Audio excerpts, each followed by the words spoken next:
WE Glock 17 Gen 5 na tan color. I-chrono test natin. Yan.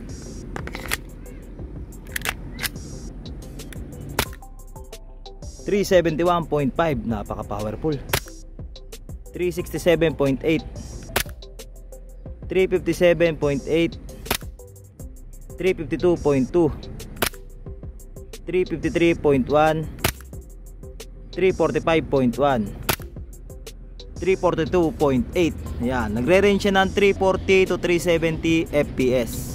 Timbangin naman natin itong WE Glock 17 na tan color natin. Tingnan natin kung gaano siya kabigat.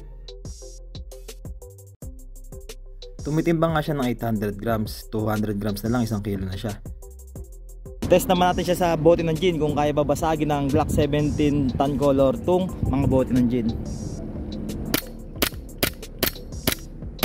Boom, basag. Boom, basag yung pangalawa. Unang putok, nag-crack na. Tayo sa pang-apat na bote.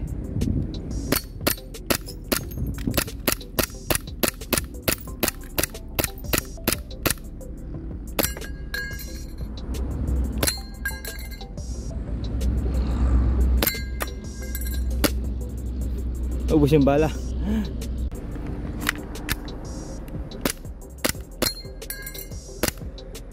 Get.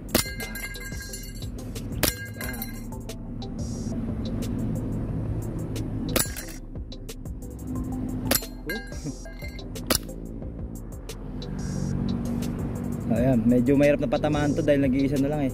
Boom.